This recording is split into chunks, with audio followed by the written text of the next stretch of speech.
네, 잡매거진 오늘 처음으로 문을 열 코너는요. 학과부터 취업 지원까지 매력 넘치는 대학들을 알아보는 캠퍼스 탐방기 시간입니다. 자, 오늘은 또 어떤 대학의 매력에 빠져들게 될지 벌써부터 궁금한데요. 자, 오늘 이 자리에 좋은 대학들을 소개하기 위해서 나와주신 분이 계십니다. 바로 채널진의 문병수 본부장 함께해 주셨습니다. 안녕하세요. 네, 안녕하세요. 네, 반갑습니다. 자, 지금까지 대학들 정말 많이 소개를 해주셨는데, 자, 오늘은 조금 더 다른 방식으로 특별하게 대학들을 소개해 주신다고요? 네, 기존에는 우리가 그 학교별로 좀 알아봤었죠. 다양한 취업 지원 제도랑 특색들을 알아봤는데, 이번 주부터는 학교를 중심으로 알아봤다면 기존에는 오늘부터는 학교는 다르지만 공통된 특색이 있는 그런 학교들을 묶어서 한번 소개를 해드리려고 합니다. 그렇다면 뭔가 테마가 있는 캠퍼스 탐방기가 될 수가 있을 것 같은데, 자, 그럼 오늘은 어떤 주제로 또 이야기를 한번 나눠볼까요? 어떤 대학들을 소개해 주실 건가요? 네, 오늘 첫 번째로는 그 한식 분야의 스타 셰프들을 키우는 한식조리 특성화 대학들에 대해서 한번 알아보겠습니다. 스타 셰프를 키우는 한식조리 특성화 대학. 사실 셰프 하면은 저희가 이 서양식 있잖아요. 양식을 먹을 때 딱 생각이 나는데 한식에도 셰프가 있다고 하니까 굉장히 특별한 것 같은데요. 자, 그렇다면 한식 분야의 셰프를 키우는 그런 대학들이 바로 있다는 건가요? 네, 맞습니다. 그 셰프라는 분야가 말씀대로 지금 한식에 적용시킬 때는 조금 생소할 수도 있는데 한식의 세계화는 이미 오래전부터 이제 좀 추진되어 왔습니다. 그래서 한식에 대한 국내외의 시선 역시 달라졌는데요. 국내외 외빈의 이제 의전을 곧잘 맞는 특급 호텔 총주방장의 말을 한번 빌려보면은 예전에는 그 국내외 이제 외빈들을 대접을 할 때 외국 그러니까 서양식의 이제 음식들을 많이 찾았던 게 사실인데 네. 최근에는 한식도 이제 그런 역할을 하고 있다고 보고 있다고 하더라고요. 그래서 한식으로 대접을 하는 게 외국 이제 외빈들을 접대하는데 국내에서도 그런 외빈들을 접대하는 데 있어서 한식도 충분하다 이런 인식이 자리 잡으면서 네. 한식 셰프의 그 육성도 굉장히 지금 박차를 가하고 있습니다. 그렇군요. 정말 이제 셰프라는 역할 자체가 굉장히 특별해졌기 때문에 한식에서도 셰프의 역할이 점점 더 중요시되고 있는 것 같은데요. 자, 그렇다면 일반적으로 볼 때는요. 한식 관련 학과 자체가 굉장히 좀 독특하다고 느껴지는 부분이 덜했는데 유독 이 셰프의 초점이 맞춰진 이유가 좀 있을까요? 네, 가장 위에 있는 그 핵심 스타가 이제 필요한데요. 네. 뭐 예를 들어 보면은 박지성 선수가 있었습니다. 유럽 인기 이제 구단에 진출을 해가지고 한국 축구가 세계로 뻗어나갈 수 있는 그런 교두보를 마련을 했습니다. 네. 그리고 뭐 가수 싸이가 세계적인 인기를 얻으면서 한국 음악을 다시 보게 만드는 그런 계기를 만들어 줬듯이 한국 음식 분야에도 그런 스타가 필요한데 그런 역할을 할 수 있는 사람들을 보통 그 조리장이 이제 셰프죠. 셰프라고 합니다. 한식 세계화 과정에서도 그런 셰프들의 역할이 그런 스타들이 이제 절대적인 역할을 차지합니다. 그래서 일례로 에드워드 권이라는 분이 계신데 네. 에드워드 권이라고 셰프를 많이 아실 텐데요. 이분이 이제 스타로 떠오르면서 우리나라에 또 비로소 이제 셰프에 대한 인식들이 훨씬 높아지고 보편화되는 그런 이제 기존 가치를 바꾸는 그런 계기가 됐었죠. 네, 정말 트렌드가 달라지고 인식이 달라지면서 셰프의 역할도 굉장히 많이 또 중요시되는 것들이 많이 달라졌다고 할 수가 있을 것 같은데, 자, 어떤 것들을 보면은요 셰프의 영향력을 좀 느낄 수 있을까요? 네, 국가적인 정부적인 지원도 이제 충분한데요. 세계 그 유명 요리 학원이나 대학생들을 대상으로 하는 해외에서 열리는 유명 그 요리 경연대가 대단히 많습니다. 근데 우리나라 이제 학생들이 거기에 참여를 하는데 참가만 했다 하면 거의 뭐 입상을 합니다. 그 대상, 금상, 은상 이런 식으로 전상을 이제 휩쓰는 경우도 많고, 네. 뭐 주요 상들을 항상 받습니다. 그것처럼 한국인의 이제 조리 역량이 대단하고 볼 수 있는데 정부에서도 이런 부분에 이제 초점을 맞춰서 국민소득 4만 불 시대를 여는 거는 제품만 팔아서는 좀 힘들다는 인식을 갖고 있어요. 네. 그래서 문화를 같이 수출을 해야 된다. 그래야지 뭐 4만 불, 5만 불로 넘어갈 수 있다는 것이라 보고 있기 때문에 음식 분야 역시, 음식 문화 역시 그렇게 적극적으로 지원을 하고 있습니다. 정부에서 음식 문화 부분을 지원을 한다. 그렇다면 어떤 식으로 지원을 하는 거예요? 네, 2010년에 당시 그 농림수산식품부가 있었습니다.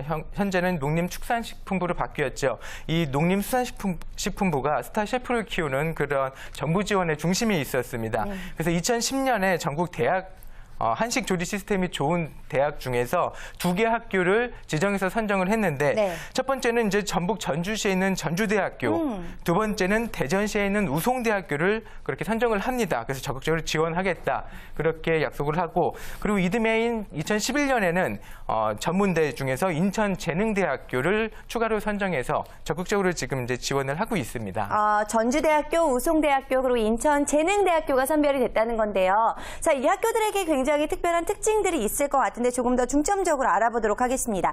일단요, 이 한식의 세계화를 앞당길 수 있는 기회가 됐다라고 볼 수도 있겠네요. 네, 맞습니다. 그 가장 큰 지원이 이제 그 비용적인 측면의 지원인데요. 이 대학들은 2011년부터 4년 동안 24억 원의 국고 지원을 받게 됩니다. 네. 그래서 그 각종 시스템이나 교수진 그런 것들을 보강을 하면서 한식의 세계화를 위해 더 매진을 할 수 있게 됐는데요. 이런 대학들이 어떤 강점을 갖고 있어서 그러면 선정이 되었고 어떤 비전을 펼치고 있는지를 이제 하나하나 살펴볼 수 있겠습니다. 네. 먼저 전주대학교를 한번 살펴보겠습니다. 전주대학교는 먹거리가 좀 풍부하고 식문화가 발달된 전북 지역에 있는 강점을 살렸습니다. 그래서 이미 한식 조리 분야의 특성화를 이뤄놓고 있는 상태에서 2010년에 그 지원까지 이제 받기 시작했는데, 한식 조리학과는 역사가 10년 이상으로 돼서 전주대학교의 큰 장점으로 꼽히고 있습니다. 네, 전북 지역 음식도 맛있는데, 그렇죠. 전주대학교. 네. 이 학교에서 만든 음식들 얼마나 맛있을지 벌써부터 기대가 되는데요. 자, 네. 그리고 또 그 다음 대학이 바로 우송대학교죠? 맞습니다. 어떤 특징들이 있나요? 네, 우송대학교를 잠깐 살펴보면 그 글로벌 한식 조리학과가 이쪽 분야를 이끌고 가고 있다고 볼 수 있는데요. 세계 최초로 조리 MBA 과정을 개설해 운영을 하고 있습니다. 네. 이 분야는 특히 이제 상위 10% 안에 든 학생들만이 이 과정을 들을 수가 있어요. 그래서 조리 실력이랑 외국어 능력까지 함께 쌓으려는 학생들이 경쟁이 아주 치열합니다. 네. 그리고 마지막으로 인천재능대학교를 살펴보면은 이 대학 역시 그 조리 분야는 특성화되어 있었고 이번 그 2011년에 그 지원을 받으면서 전문대학 중에서는 유일하게 선정되어서 그렇게 화제를 모았었습니다. 그렇군요. 자, 그럼 이에 대해서 아주 전폭적인 지지가 지금 가능하다라고 이야기를 해주셨는데요. 구체적으로 어떤 부분에서 어떤 지원들이 이루어지고 있는 거예요? 네, 또 이번에 또 한 학교씩 잠깐 한번 설명을 해드리겠습니다. 네. 첫 번째는 전주대학교입니다. 전주대학교는 그 대학교 안에 국제한식조리학교라고 있습니다. 이거는 지자체인 전라북도에서 국비 50억 원과 그리고 또 70억 원을 투자해서 120억 원을 들여가지고 학교 내 국제한식조리학교를 설립을 했습니다. 네. 그래서 세계에서 활약할 만한 그런 셰프들을 이제 키우고 있는데, 또한 국제한식조리문화재단을 설립을 해서 전주대학교 총장이 이 재단 이사장을 같이 겸임직을 하면서 한식의 세계화를 그야말로 지역과 국가적인 차원에서 이끌고 추진을 하고 있습니다. 굉장히 특별한 그런 특징들을 가지고 있는 것 같은데요. 자, 그렇다면 졸업생들이나 재학생들이나 뭔가 실력도 굉장히 좀 남다르고 출중할 것 같습니다. 어느 정도일까요? 네, 그 실내를 하나 간단히 살펴보겠습니다. 네. 전주대학교 같은 경우에는 해외 공간에서 조리사 교육을 해외 공간에서 이제 그 일을 하는 조리사 교육을 맡기도 했습니다. 그러니까 해외 공간이라면 해외 대사관, 영사관에서 재직하는 조리사를 교육한다는 의미입니다. 또한 2013년에는 제외 공간 조리사로 실제로 8명 이제 취업을 했습니다. 네. 이 학생들은 미국의 워싱턴, 시카고, 호주 캔버라, 시드니, 체코, 오만 등에서 제외 공간에서 지금 활약하게 됐습니다. 그래서 한식 조리사의 해외 취업이라는 그런 좋은 사례라고도 볼 수 있겠습니다. 좋습니다. 우리나라의 음식이 외국까지 나갈 수가 있기 때문에 좋은 기회가 될 수도 있을 것 같은데, 자, 그리고 인천재능대학 같은 경우에는요, 캠퍼스 명이 한식과 관련이 있다면서요? 네, 맞습니다. 인천재능대학교 같은 경우에는 인천시에 소재한 대학 중, 전문대학 중 유일하게 송도 국제화 도시 내 캠퍼스를 설립을 합니다. 네. 그렇게 확장을 하는데, 확장하는 캠퍼스 그 건물 이름 중에 한식 세계화 센터가 있습니다. 그러니까 한식 분야에 이제 집중적으로 매진하겠다는 의미인데, 송도 국제화 도시에는 사실 지금 다양한 국가의 기관들이 속속 이제 들어오고 있습니다. 그래서 한식 세계화 센터가 이런 세계 음식을 아우르는 큰 역할을 할 것이라고 그렇게 기대를 모으고 있습니다. 건물 이름에 한식까지 들어갔으니 얼마나 그렇죠. 학교에서 많이 신경을 쓰겠어요. 학생들 입장에서는 또 남다른 경쟁력을 가질 수밖에 없을 것 같은데요. 자, 이제 또 한 학교 남았습니다. 우송대학교에는 어떤 특징이 있을까요? 네, 우송대학교 간단히 한번 살펴보겠습니다. 그 조리 분야 그 학과들은 그 자체로 사실은 특성화가 됐다고 볼 수 있습니다. 근데 많은 대학들이 특성화 중에서도 또 한 번 특성화를 마련하려고 또 세분해서 운영하는 경우가 많은데요. 네. 우송대학교 같은 경우에는 글로벌 한식 조리학과 경우에서는 이 학교에 이제 그 학생들이 다양한 층의 학생들이 있는데 그 중에서는 이제 조리 고등학교가 있습니다. 그 출신들이 특별반 있고 외국인 한식 유학생 특별반, 해외 공간 특별반 등으로 또 반들을 세분해 가지고 그 분야에서 또 원하는 그런 부분들을 집중적으로 교육하고 있습니다. 그리고 한식 동아리도 적극적으로 지원을 하고 있고 학생들의 실력을 뽐낼 수 있는 각종 경연대회를 펼치기도 합니다. 네. 그리고 우송대학교 같은 경우에는 전공 분야로 유학을 다녀올 수도 있는데 두 가지 트랙을 이 학교가 운영 중이거든요. 첫 번째는 한식 심화전공 트랙이라고 해서 4년 동안 전부 다 우송대학교에서만 이제 공부를 해서 우리나라에서 이제 전문가로 활약할 수 있는 그런 트랙을 운영을 하고 있고, 두 번째는 한식 경영심화 유학 트랙이라고 해서 네. 2년 동안은 95학점을 우송대학교에서 이수를 하고 나머지 95.5학점을 미국의 존슨앤웨일즈 대학입니다. 조리 분야로 또 이제 특성화된 대학인데 이 학교에서 이수하는 과정입니다. 그래서 우송대와 존슨앤웨일즈 대학의 학위를 동시에 받기 때문에 이 학위를 받은 학생들은 뭐 미국에서 활동을 하든 한국에서 활동을 하든 그렇게 선택을 할 수 있겠습니다. 한식 특성화대학이라고 해서 저는 조금 가벼운 마음으로 생각을 했었는데 이야기를 듣다 보니까 너무나 각기 다른 매력을 가지고 있기 때문에 정말 한식 셰프를 꿈꾸는 분들이라면 뭔가 엄청난 고민을 할 수밖에 없을 것 같아요.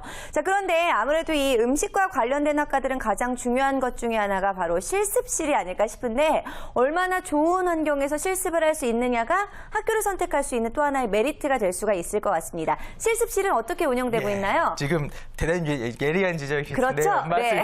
예리한 지적을 해주셨습니다. 네. 이게 책상에서만 앉아서 하는 공부가 아니기 때문에 조리 분야는 특히 실습시설이 굉장히 중요합니다. 그래서 학교마다 실습시설에 대한 투자를 과감하게 하고 있는데요. 전주대학교 같은 경우에는 다양한 실습실을 역시 구비하고 있습니다. 한식 조리 실습, 뭐 양식 조리 실습, 푸드 스타일링, 그리고 식품 개발실 등등을 그런 실습실을 개발을 하고 있고 네. 운영을 하고 있고, 발효 제품을 다루기 위해서 수많은 장입니다. 뭐 된장, 고추장, 뭐 그리고 간장 이런 것들이 있겠죠. 발효 장독대까지 다 구비가 되어 있습니다. 그리고 우송대학교 같은 경우에는 호텔 조리 외식 대학이라고 조리 분야의 별도 단과 대학을 만들어서 아예 운영을 하고 있습니다. 네. 그래서 조리 실습실 규모가 대단히 큽니다. 조리 실습실만 해도 20개 이상이 있고 실습용 레스토랑도 2군데나 교내에서 운영을 하고 있습니다. 네. 그리고 세계 10개국 출신의 교수진이 있습니다. 그래서 다양한 세계 이제 음식들을 다루기 위해서 그런 다양한 국가의 교수진을 운영을 하고 있습니다. 마지막으로 인천재능대학교 역시 실습시설이 풍부한데 한식 조리 실습실, 한식 디저트, 한식 스타일링, 전통주, 전통 발효식품 실습실 등이 아주 알차게 들여져 있어서 한식에 관한 모든 것들을 이제 배울 수 있는 학교들입니다. 와, 이렇게 실습실까지 운영이 잘 돼 있다고 하면 학생들이 얼마나 좋은 환경에서 공부를 할 수 있는지 알 수 있을 것 같은데요. 자, 그렇다면은 이 학생들은 도대체 이렇게 좋은 실습실에서 실습에 얼마나 많은 시간을 할애하고 있는 거예요? 예, 구체적으로 한번 잠깐 살펴보겠습니다. 그 조리 관련 학과 학생들은 보통 한 20명 정도 한 조가 됩니다. 그래서 일주일에 1회에서 2회 정도 실습 수업을 받습니다. 실습이 중요한 전공인 만큼 실제로 어떻게 공부하는지에서 잠깐 더 이제 조언을 해드리면, 그 우송대학교 경우를 한번 살펴보겠습니다. 학생들이 1, 2학년 때는 요리의 기본기를 닦습니다. 그래서 이제 각종 간단한 실습 위주로 돌아가고 3학년 때는 솔파인 레스토랑이라고 해서 교내 레스토랑에서 8주 동안 실제적인 실습을 합니다. 그러니까 호텔 수준의 그 레스토랑입니다. 그 교내에 있다고 해서 이렇게 저렴한 비용으로 이렇게 세운 게 아니고 정말 호텔 규모 수준으로 그런 이제 인테리어까지 포함한 솔파인 레스토랑입니다. 그래서 주요 건물 13층, 그래서 가장 높은 층에 위치하고 있으면서 학생들이 배운 요리를 학교에 내방한 외부인들에게 실제로 판매도 하고 그리고 실습을 그렇게 하도록 합니다. 그래서 마지막으로 4학년이 되면 외식 창업 실습 프로그램인 레스토랑 솔반에 그런 프로젝트에 참여하기도 합니다. 와, 여러 가지 프로젝트까지 준비가 되어 있는 것 같은데, 자, 그리고 아무래도 조리학과 하면은 이 학교 기업도 빼놓을 수가 없을 것 같아요. 어떻게 운영되고 있죠? 예, 그 조리학과는 말씀대로 그런 조리학과 잘 발달된 학교들은 학교 기업들을 많이 운영을 하는데, 인천재능대학교 같은 경우에는 교내에서 운영한 학교 기업인 JEI, 이건 재능대학교의 약자입니다. 재능대학교 베이커리, 재능대학교 조이, 재능대학교 푸드를 통해서 학생들이 실습 체험도 하고 취업에 대한 자신감과 교육 만족감을 높이고 있습니다. 이런 그 교내 기업들이 강점은 학생들은 이제 실습을 하는데 그거를 재학생들, 교직원들은 저렴한 시중보다 훨씬 더 저렴한 가격으로 그것들을 이용할 수 있어서 일석이조의 이제 효과를 거둘 수 있겠다고 볼 수 있겠습니다. 아, 그렇군요. 정말 세계로 뻗어나가는 한식에 걸맞게 정말 한식 특성화 대학들이 잘 만들어지고 있고 또 잘 교육이 되고 있어서 자, 앞으로의 미래가 조금 더 밝다라고 보여지기도 하는데요. 자, 그렇다면 오늘 세 대학의 매력에 저희가 푹 빠져봤습니다. 자, 이 대학들을 선택하기 위해서는 정말 많은 분들이 고민도 많이 하실 것 같아요. 이분들을 네. 위해서 당부의 말씀 전해주실까요? 네, 마지막으로 저희가 한식 조리 특성화 대학을 처음으로 먼저 소개해드린 이유는 이제 K-팝뿐만 아니라 K-푸드까지 세계에서 아주 주목을 받고 있습니다. 그리고 맛도 있고 영양 밸런스도 높은 우리 고유 한식을 세계적으로 이제 많이 수출하고 즐기기 위해서 세계화하는 스타 셰프들의 꿈을 이 학교들뿐만 아니라 정부 차원에서도 지원을 하고 있으니까 이 분야에 이제 꿈을 키우고 있는 분들은 이쪽 분야에 대한 학교들을 눈여겨보시기 바라겠습니다. 네, 좋습니다. 자, 오늘 문병수 본부장님과 함께 테마가 있는 캠퍼스 탐방기 함께 해봤습니다. 오늘 도움 말씀 주셔서 고맙습니다. 고맙습니다.